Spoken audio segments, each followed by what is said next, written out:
Bonjour. Oula, non, le micro n'est pas allumé.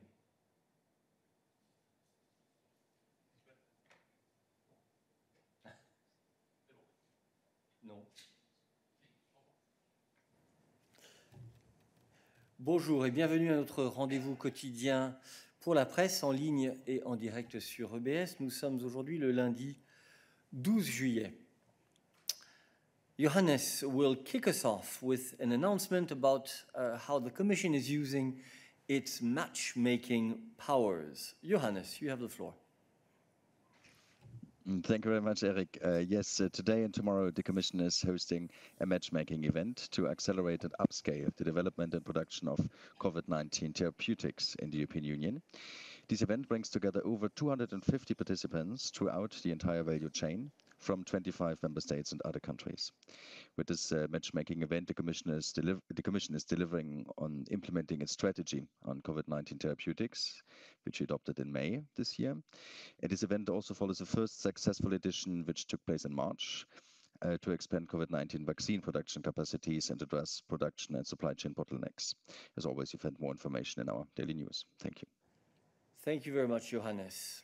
And then ahead of Wednesday's press events following the college meeting, I have some practical information for you.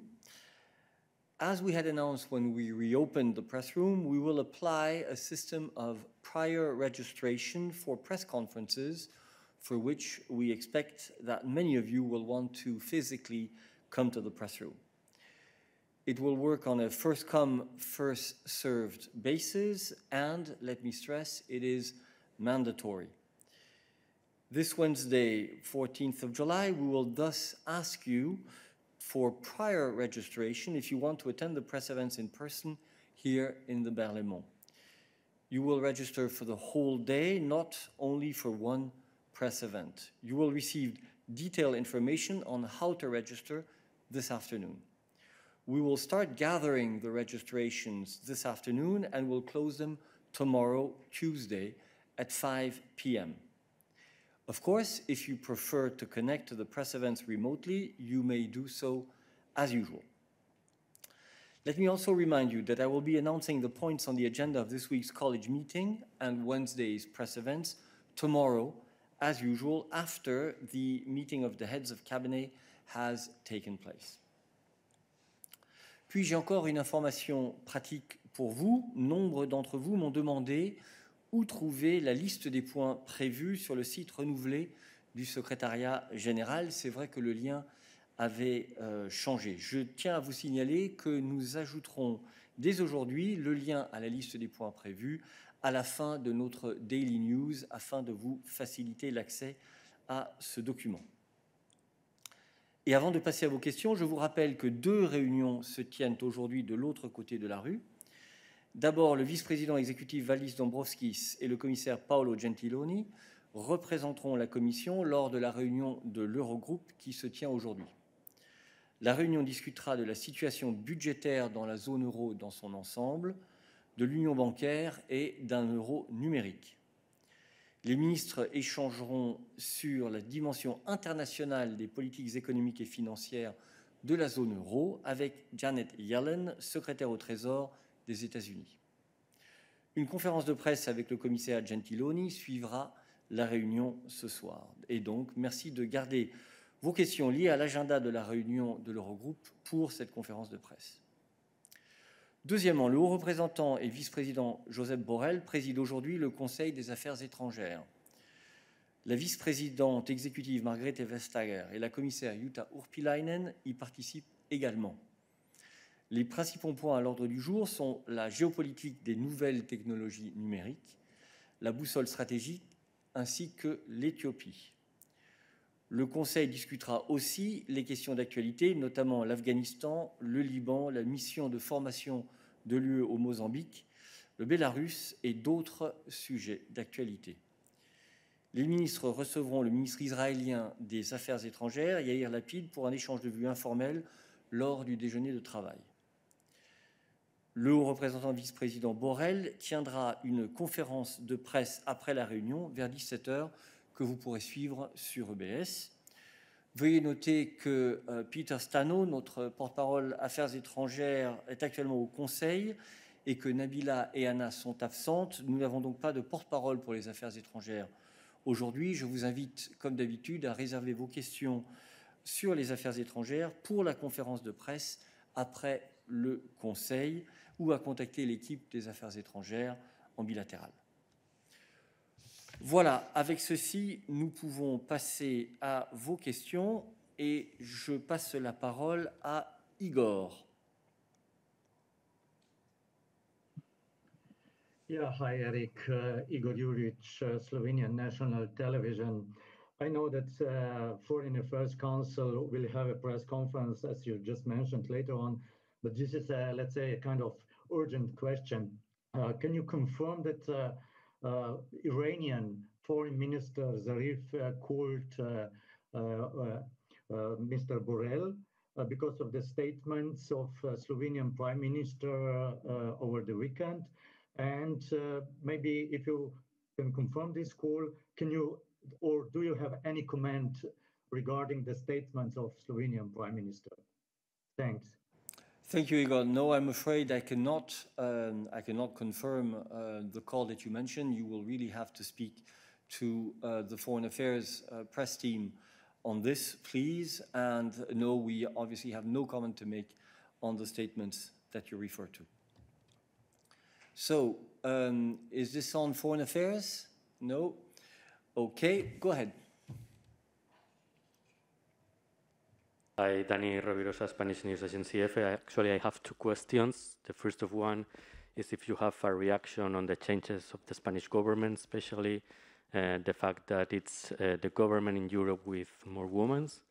And if I may, I will make later the second one.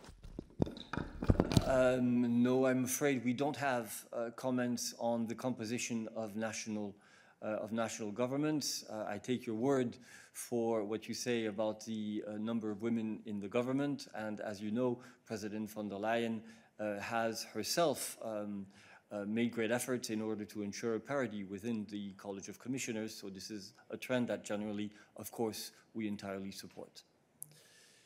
Other comments, other questions? Irini. Yesterday, all of us watched a crowded stadium during the final of Euro, taking into account the health crisis we face. In case we see a surge of COVID cases during the following days because of travels, etc., are there any plans to face this situation? Thank you. Thank you very much. This would be a question for Stefan. Thank you very much.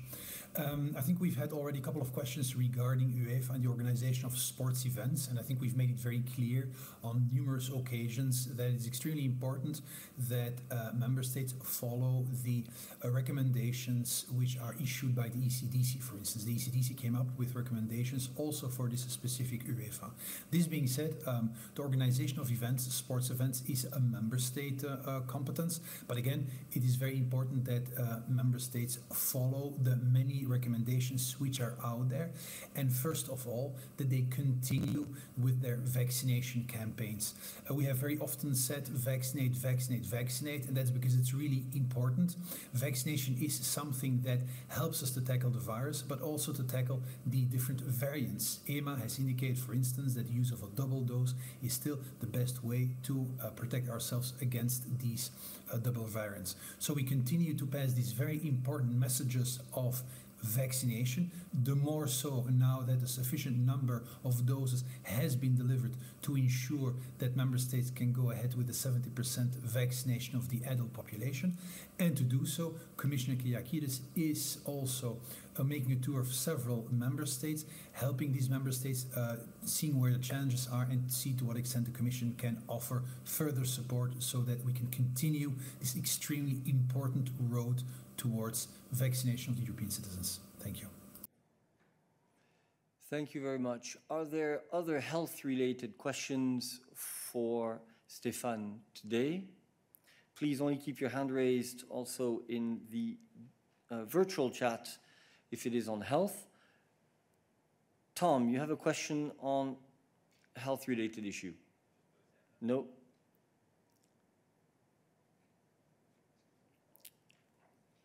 Todd, you have a question on a health-related issue.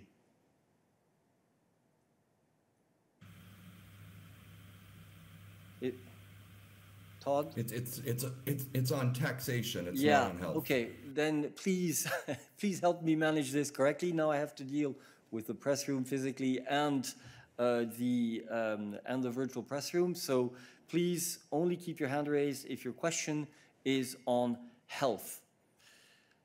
Susanna. Thank you, Eric. Susanna Freixo, SICSIC. I would like to understand what is the Commission reaction to this decision from the Malta authorities to allow only vaccinated people to enter the country. So in this case, what is the COVID-19 certificate exactly for, namely the COVID, the certificate for PCR, a negative PCR test. And if you are aware of other situations, I know that also in Germany, also Germany is not allowing or is allowing people with PCR tests, but they have to go into quarantine. If I understand correctly, this is not aligned with the recommendations. Thank you. Thank you. So I'll pass the floor to Christian on these issues, which are health related, but rather cover the issue of freedom of movement in the EU. Christian. Yes, thank you, Eric. Thank you, Susanna. Indeed, on Malta has informed the Commission and Member States of new restrictions that will enter into force on the 14th of July. We see increasing case numbers in various Member States as a result of the Delta variant, and it is true that Member States can put in place restrictions to protect public health. However, any such measure that restricts free movement needs to be proportionate and non-discriminatory. A vaccination certificate cannot be a precondition for the exercise of free movement. This is one of the main principles of the EU Digital COVID Certificate regulation. We have concerns that these measures could discriminate against those persons that are not fully vaccinated.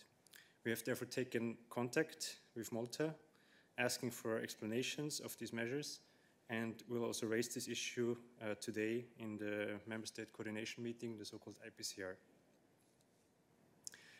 On your question regarding Germany, I'm not aware at the moment, or we are not aware of any changes in terms of restrictive measures from the German authorities. I think there has been a recommendation to avoid travel from what we understand from press reports, but we have not received any notification or any changes in the measures by the German authorities.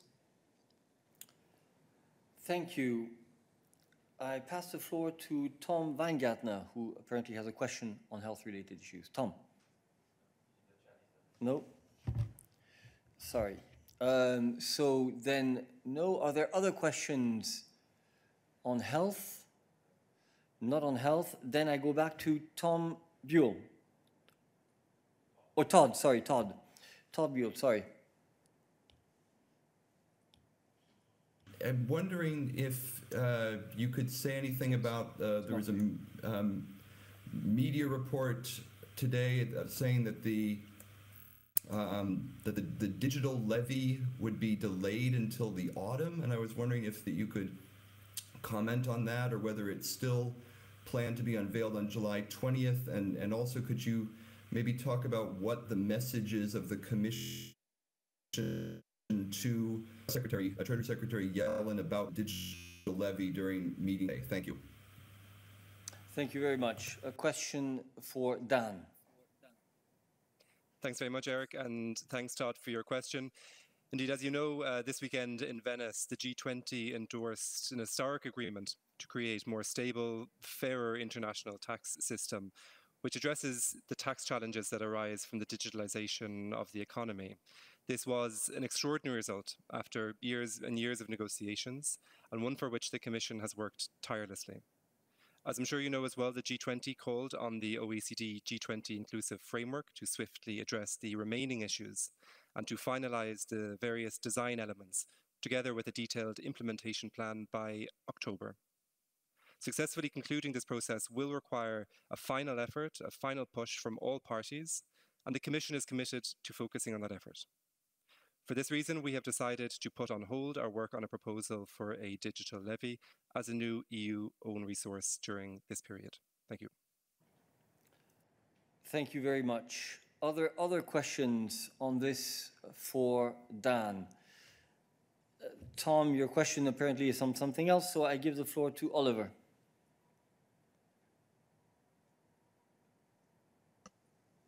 Hi. Yes, actually, my question is on Hungary and the recovery plan. Can you give us any update on this? Have you had a look into that? Yeah. Yes, I'm having a bit of trouble making sure that we follow our normal rules. Please help me manage a little bit the midday briefing. So let's try to take questions one theme after another, please, or else we will be all over the place. So, are there further questions for Dan on the digital levy? It does not seem to be the case. So the next person in line who had raised his hand was Tom Weingartner. Tom, we come back to you. Yeah, hi Eric. Deux questions sur mercredi, s'il te plaît. D'abord, est-ce que la proposition que vous allez faire sur l'impôt CO2 d'importation, ce sera un texte législatif ou juste une communication? Et deuxième question, tu peux nous dire à peu près quand il va y avoir la conférence de presse et est-ce qu'il y a aussi un briefing technique avec? Merci Tom. Je confirmerai tout cela, comme je l'ai dit dans mes annonces initiales, demain après la réunion de l'hebdo qui est actuellement en cours. Comme tu le sais, nous ne confirmons l'agenda qu'une fois que l'hebdo est conclu. Et il en va de même pour l'organisation des événements presse autour de la réunion du collège. C'est vrai que c'est un paquet de propositions assez important, même très important, tant d'un point de vue politique qu'en termes de nombre de textes présentés. L'hebdo prend donc plus de temps que d'habitude, c'est tout à fait normal, et nous devrons attendre la fin de l'hebdo avant de pouvoir finaliser l'organisation des événements médias. Donc je te demande un petit peu de patience, c'est demain que nous pourrons te donner des informations sur ce sujet. Voilà, je reviens à la salle de presse. You had a question on something else, I believe. Sorry, with your mask, please present yourself. Yeah, Fabio Fantozzi, La Presse. Today is supposed to be the deadline for the Hungarian plan assessment. Do you have any updates? Okay, so this allows me to call Ariadna to the podium, and while she's walking up, to tell you that Marta is now on leave for a while for very nice and good reasons. In the meantime, Mariana is stepping into her shoes this week until a replacement for Marta for the coming months joins us as of next week. So, Ariana, you have the floor. Thank you very much. She's actually joining as of Friday. So I will have a short week replacing Marta. So your question in relation to Hungary and the plan.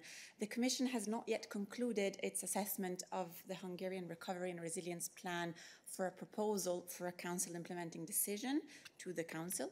We continue the examination of the Hungarian Recovery and Resilience Plan. The Hungarian authorities have been duly informed. And we are pursuing our exchanges with the authorities on the recovery plan. Currently, we are in the process of analyzing the latest replies we have received from Hungary, which have arrived last Friday, so 3 days ago. We are working constructively to conclude our assessment as fast as possible.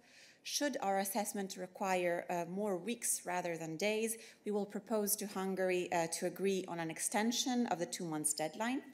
Our goal has always been to work constructively with member states to make sure that their plans live up to the objectives and requirements of the regulation. Thank you very much. Are there other questions? You have a follow-up?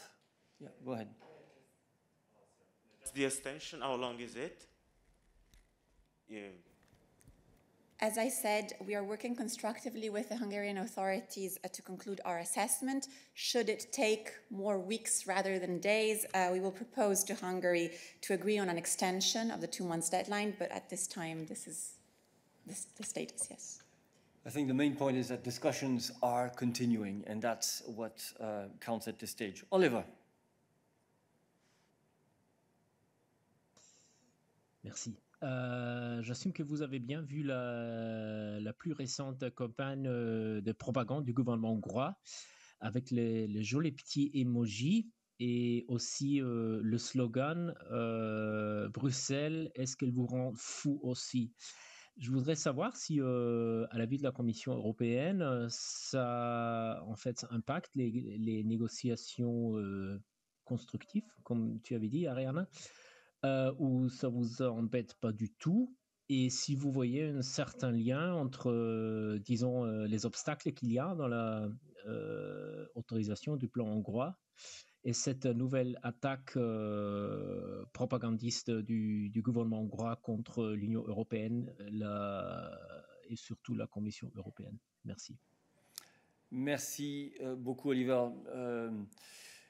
Je n'ai pas vu cette campagne à laquelle tu te réfères et donc je ne suis pas en mesure de commenter. D'ailleurs, nous ne la commenterions pas, même si c'était le cas. Et bien entendu, notre analyse du plan national de relance hongrois se base sur quelque chose de beaucoup plus solide que cela. Il se base sur le règlement, sur le RRF qui fixe les critères pour l'analyse du plan.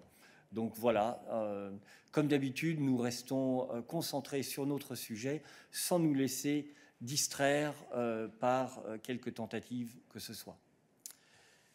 Oui, Alain. Bonjour. Juste sur la Hongrie, est-ce que tu pourrais nous rappeler sur quoi portaient les demandes de la Commission sur lesquelles vous avez reçu des réponses vendredi? Et puis, est-ce que donc vous avez d'autres demandes ou est-ce qu'à ce stade, vous en avez terminé avec les questions à la Hongrie? Ce qui voudrait dire qu'à ce moment-là, j'imagine, on n'en aurait plus que pour quelques jours, sauf si vous n'êtes pas satisfait par les réponses que vous avez obtenues. Merci. Non, là, on ne fait pas de commentaires sur le contenu de ce que nous sommes en train de discuter. Il y a 11 critères, comme tu le sais, et notre analyse sera finalisée lorsque nous sommes satisfaits des réponses de la Hongrie sur les 11 critères, et nous ne ferons pas d'analyse préalable de notre réponse. C'est ce que Martha a eu l'occasion de dire ici en salle de presse déjà un certain nombre de reprises, et nous n'irons pas plus loin. Alain. Excuse-moi, mais s'agit-il de critères purement économiques ou est-ce qu'on a des critères qui vont plus loin, la lutte contre la corruption, des choses comme ça? Ce sont les critères qui sont en termes d'information. Ce sont les critères qui sont dans le RRF. Ce ne sont pas des critères qui sont en dehors du RRF. Et comme tu le sais, le RRF détaille un certain nombre de critères que je t'invite à les relire pour s'assurer que les plans nationaux, d'une part, correspondent aux objectifs politiques fixés par le règlement et d'autre part permettent une mise en œuvre appropriée des fonds. C'est de cela qu'il s'agit lorsque nous faisons l'analyse du plan. Voilà. Quentin, une question sur ce sujet? Oui, Eric, est-ce que tu m'entends? Vas-y. Vas-y. Super. Je suis très étonné par ta réponse à Olivier, comme quoi tu n'étais pas au courant de la consultation hongroise contre la dernière consultation hongroise sur l'Union européenne. Est-ce que tu peux confirmer que tu n'étais pas au courant et que la présidente n'était pas au courant de cette campagne? Et la seconde question, c'est tu as dit que la Commission ne faisait pas de commentaires, mais la Commission Juncker a déjà répondu à plusieurs de ces consultations elle-même vu que quand les sujets étaient européens. Est-ce que ça veut dire que même s'il y a cette consultation-là, que la Commission von der Leyen change de politique et ne veut plus intervenir dans ces débats-là? Merci. Écoute, Quentin, quand je dis en salle de presse que je ne suis pas au courant de quelque chose, c'est que je ne suis pas au courant de quelque chose. Je veux bien me passer du temps à confirmer les propos que moi-même je tiens ici derrière le podium, mais franchement, je trouve cela un petit peu exagéré. Ça, c'est la première chose. Et étant donné que je ne suis pas au courant, je ne peux pas tirer la moindre conséquence et répondre à ta deuxième question. Merci. Y a-t-il d'autres questions pour nous aujourd'hui? Maciej. Hi, it's Maciej Sokołowski, Polish TV TVN. I'd like to ask you a question about tomorrow's meeting between President von der Leyen and Polish Prime Minister Mateusz Morawiecki. What are the issues on the agenda? Are the rule of law and situation of media in Poland among them? Thank you. Thank you, Maciej. Indeed, as I had announced on Friday, there is a dinner planned between the Polish Prime Minister and the President tomorrow, and the focus of the meeting is on the European Green Deal and its implementation. Now, that does not preclude, of course, that they may discuss other issues. I don't know, but this is the subject of the dinner. Are there other questions on this today, or let's say on other issues? Federica. Yes, hi Eric. Thank you for the floor. Federica Bianchi, L'Espresso. I was late, so I apologize, but I'm not clear. Is the Commission still proposing a digital levy next week, or not? I mean, what happened last weekend? Thank you so much. Yeah, thank you, Federica. Yeah. I'll invite you to go and listen to the recording of the midday. We have already answered that question. Oliver.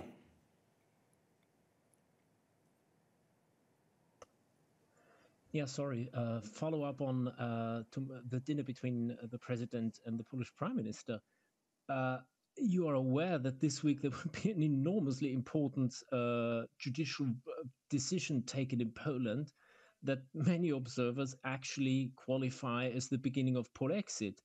It is the important ruling about the relationship between Polish national constitutional law and European law. And on top of that, the Polish government is about to shut down sort of the biggest independent TV station, TVN.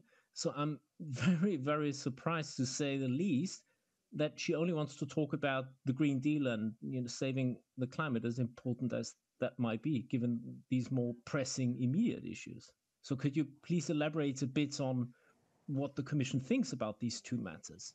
Thank you. No, those are different things. One thing is, what is the subject of the meeting? Now, Prime Minister Morawiecki is coming to Brussels. He will have dinner with the President of the European Commission, and the subject of the dinner is the European Green Deal. That does not mean that there are, of course, other issues that concern Poland that are of concern or of interest to the European Commission. What our position on rule of law issues in Poland is concerned, and on media freedom, I think has been expressed, including by the President in her recent speeches, like last week at the European Parliament for Poland, or more generally for the European Union, in quite some detail. Francesco. Yes, thank you. No, it's just a little addition to the comment to what Dan told us about the decision to put on hold the proposal on the digital tax. Can you tell us if you have already an idea until when you will wait? When the plan for when do you expect now to put forward that proposal, if you have a date at this stage? Thanks. No, we have not said that we have set a date for when we would propose. We will make a proposal. We have said that we will reassess the situation this autumn. But I pass the floor to Dan. Yes, absolutely. Thanks, Eric, and thanks, Francesco, for your question. I think for us now, priority number one is the global agreement in the OECD. And as I said, we put on hold our work on the digital levy for the moment. We will come back to this. We will reassess it in autumn, but I don't have a specific date, no. Thank you. I see no further question for us today, so I will see. Oh, there is a new one. Sorry, Federica. Yeah, thank you, Eric. So I understood that the digital levy has been put on hold. Is that, is that the reason why it's been put on hold? Is that because of the strong opposition of the US government? Is it like a sort of a way of finding a compromise on 3 different fronts, including the carbon mechanism? Is it just to find, and is this sort of giving up the intentions, the original intentions of the Commission? Thank you. Okay, I'll give you a wild card since we did accept another question on this issue. Dan, can you please repeat the statement that you made at the beginning? Absolutely. Well, I can give a summary version of that. Look, the thing is that we have there's an agreement that was reached in the OECD in the inclusive framework. This is a massive agreement. It is extraordinary result after years and years of negotiations. We worked tirelessly for that, and you know now that the G20 endorsed it after the weekend in Venice. And between now and October, there's a lot of technical work that needs to be done. There are remaining issues. There are design elements that need to be finalized, and there needs to be a detailed implementation plan put in place. Now, to conclude this process, we want to concentrate all of our efforts on getting that over the line. And it's for that reason that we are putting on hold our work on a digital levy. Thank you very much. Oliver, you have another question for us. Oui, désolé de vous embêter avec tout cela. Ça concerne en fait les relations entre la présidente et le vice-président Timmermans. Et en fait, la bulle bruxelloise a vraiment bouillonné très activement quand la Commission a proposé la loi climat, puisqu'en fait c'est le domaine de M. Timmermans, mais le matin de la même journée, si je me rappelle bien, il y avait une petite annonce de la présidente, une sorte de vidéo. Et il y a pas mal de gens qui disent que, en fait, dans l'équipe de M. Timmermans, on n'était pas trop content qu'elle a en fait pris la lumière du vice-président.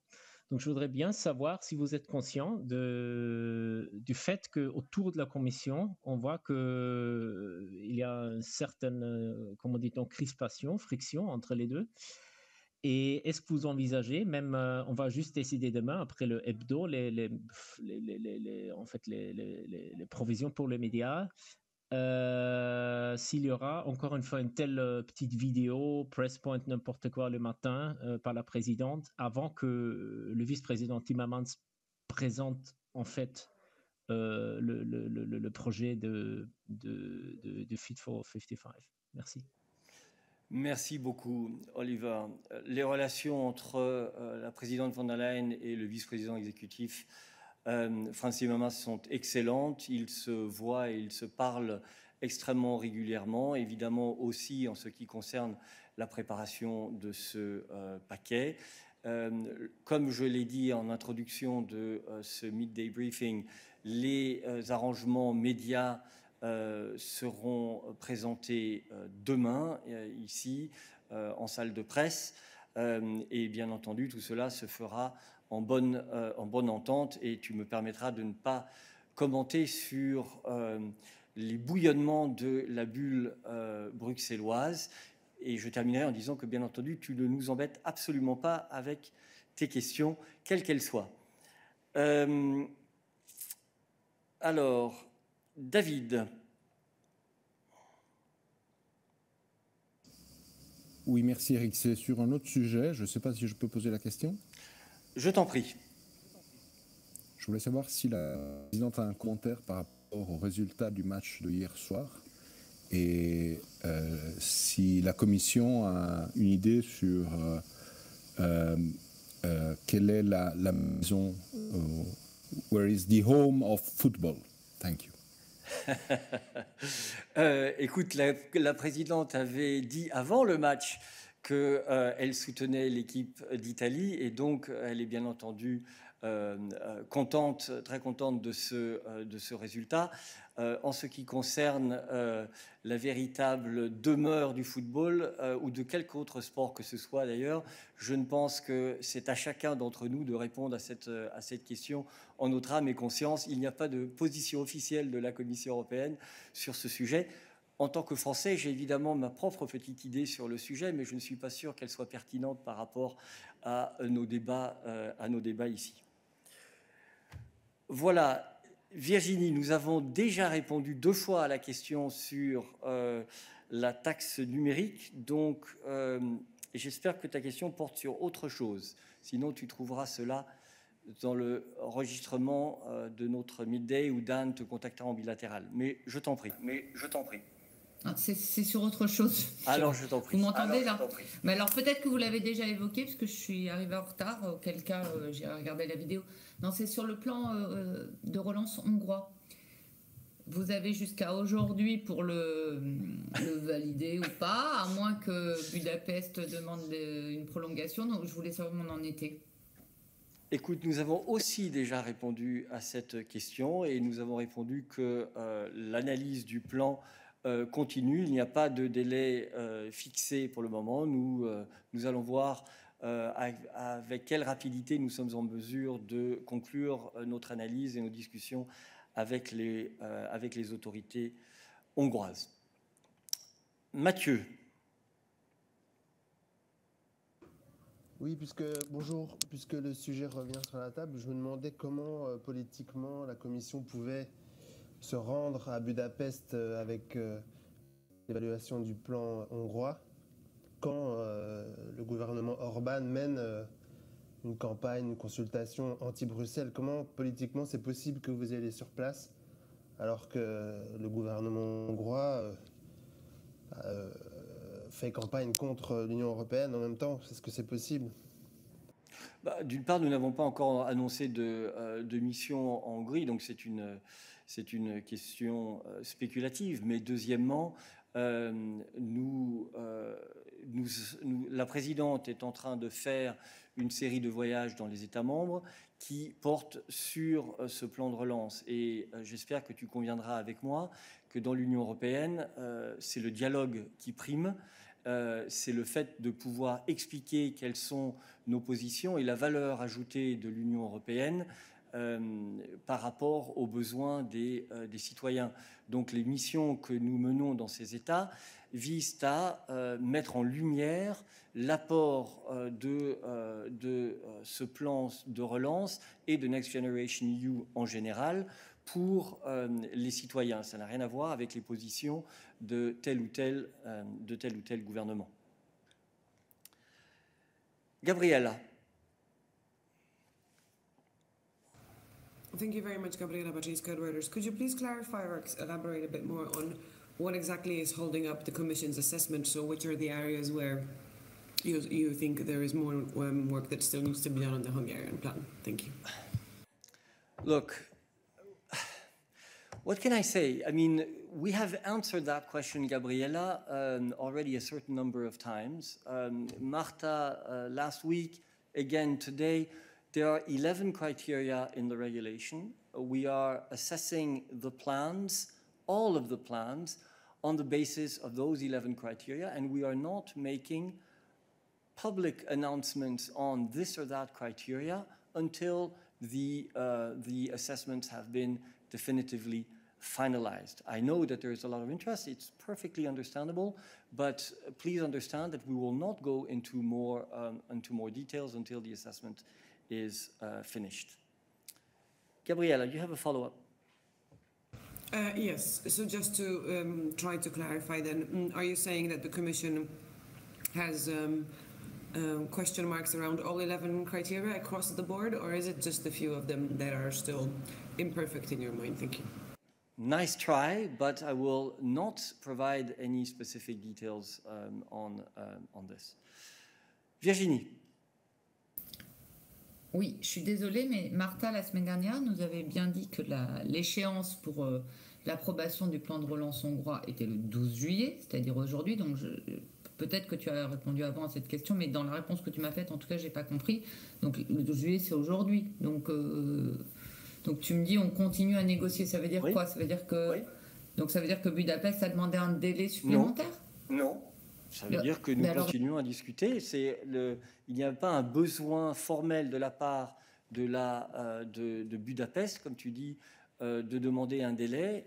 Nous continuons à discuter. Mais je repasse la parole à Ariana. Je peux peut-être répéter ce que je viens de dire avant. Donc, on n'a pas encore conclu notre évaluation du plan hongarien. La Commission poursuit l'examen du plan hongrois pour la reprise et la résilience. Les autorités hongroises ont été dûment informées de ça. Et donc, nos échanges continuent. Si notre évaluation nécessite plus de semaines que de jours, nous proposerons à l'Hongrie de convenir d'une prolongation du délai de 2 mois. Et clairement, notre objectif a été toujours de travailler de manière constructive avec les États membres afin de veiller à ce que leur plan répond aux objectifs et aux exigences du règlement. Voilà. Virginie, tu as une question de suivi. Oui, parce que j'avais cru comprendre quand même que le délai pour que la Commission analyse les plans de relance, c'était 2 mois à partir du moment où le plan avait été déposé, ce qui nous amène donc au 12 juillet. Donc là, si j'ai bien compris ce que dit Ariana, c'est en fait on prolonge de quelques jours et on voit si on a une chance d'atterrir ou pas. Et auquel cas, on est dans le délai. D'accord. C'est ça. C'est bon. C'est ça. Christian. Oui, en fait, j'ai un peu la même perplexité. Vous m'entendez? Oui, nous t'entendons, Christian. J'avais un peu la même perplexité que Virginie, et moi j'ai écouté depuis le début. En fait, j'ai l'impression que vous évoluez en fonction. Est-ce que le point capital qui fait que vous n'ayez toujours pas terminé, ce sont les réponses que vous avez reçues du gouvernement hongrois il y a 3 jours, ce que vous avez dit tout à l'heure, qui fait que ça a un petit peu changé la donne, qu'ils ont répondu à un certain nombre de vos objections et que vous continuez, et que donc le délai du 12 qu'on nous avait présenté comme étant un deadline n'est plus un deadline et qu'on continue à discuter. C'est ça que j'ai bien compris. Nous n'avons pas dit que c'était lié aux réponses que les autorités hongroises nous ont fournies. Non. Nous ne faisons pas de commentaires sur l'analyse qui est en cours. Nous ferons une présentation du résultat de l'analyse une fois que celle-ci est conclue. David. Christian, tu as une question de suivi.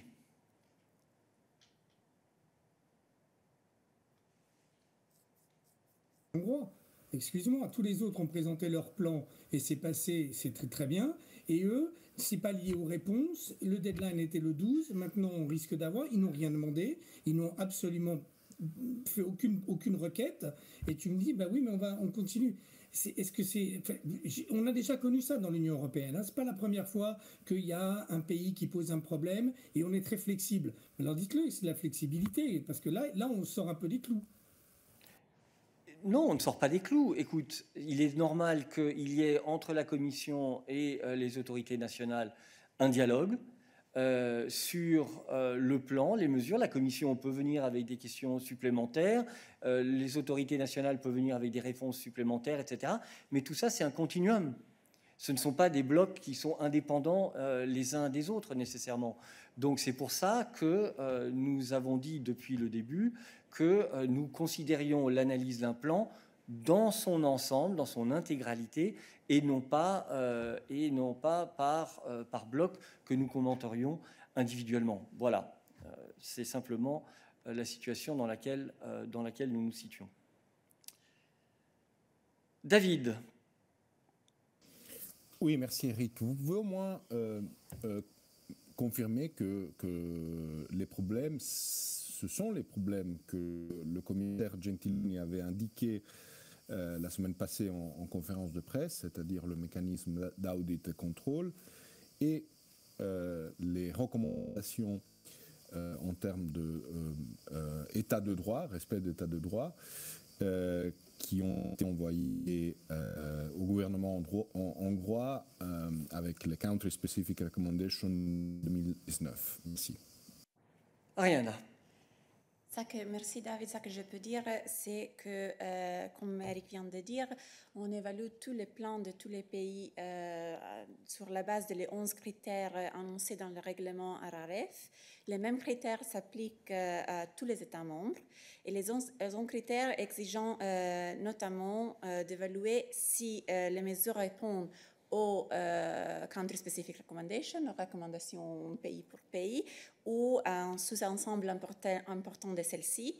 Et les plans prévoient un mécanisme de contrôle et d'audit adéquat. Donc, c'est les 11 critères qui prévoient l'examen de cet aspect. Et voilà, je suis désolé, mais vous pouvez nous poser les questions 50 fois, je comprends, mais ce sont les éléments qu'Ariana vient de vous présenter que nous pouvons vous communiquer. Voilà, y a-t-il d'autres questions pour nous aujourd'hui? Lorenzo.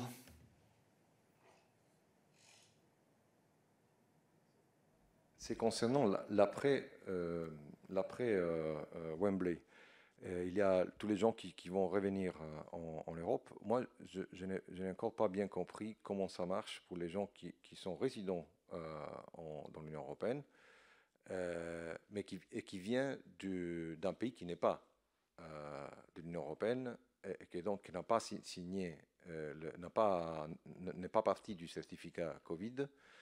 Et ces gens-là, ils pourront rentrer en Europe en venant d'Angleterre, donc d'une zone où il y a la variante Delta, etc. Ils pourront revenir avec le passeport, avec leur passeport, pardon, pas passeport, je suis désolé, il s'appelle certificat Covid. Donc, s'ils sont vaccinés ou s'ils ont fait le test sans devoir faire la quarantaine dans tous les pays de l'Union européenne et en provenance de toute l'Angleterre, pas simplement évidemment de Wembley. Merci. Alors ça serait plutôt une question pour Adalbert, je pense. Adalbert. En effet, merci beaucoup. Donc, tout cela est donc réglementé par la recommandation du Conseil concernant la restriction au voyage, la restriction de déplacement à destination de l'Union européenne. Et effectivement, comme tu le dis, a priori, les résidents dans l'Union européenne qui reviennent dans l'Union européenne de l'extérieur sont autorisés à entrer dans l'Union européenne, alors indépendamment de leur vaccination ou pas. Ceci dit, le fait qu'ils puissent entrer dans l'Union européenne ne veut pas dire qu'ils sont forcément exempts de toute restriction type test et quarantaine. Donc en principe c'est bien le cas. Ceci dit, il y a des possibilités, notamment lorsque les États membres utilisent le mécanisme dit de frein d'urgence, d'exiger également des tests ou des quarantaines, même pour ce qui concerne les personnes vaccinées qui sont autorisées à entrer dans l'Union européenne. Ceci dit, ça va être à chaque État membre de déterminer les mesures concernant la santé qu'il va appliquer dans chaque cas spécifique. En tout cas, je suis sûr qu'en ce qui concerne les tifosi italiens, la victoire n'a pas de prix de ce point de vue-là. Voilà, y a-t-il d'autres questions pour nous aujourd'hui? Ça n'est pas le cas. Je vous remercie et je vois que nous avons encore besoin de nous roder un petit peu avec le système virtuel. Je crois qu'il est important, et vous le comprendrez bien, que nous ne soyons pas amenés à répéter 3 fois les mêmes réponses parce que entre les personnes qui sont dans la salle et d'autres personnes qui se connecteraient ultérieurement par le système Interactio ou vice-versa, que l'on perde trop de temps. Donc essayons vraiment de garder la cohérence de la réunion de midi que l'on avait jusqu'ici. Donc je compte sur votre aide de ce point de vue-là. Merci beaucoup et à demain.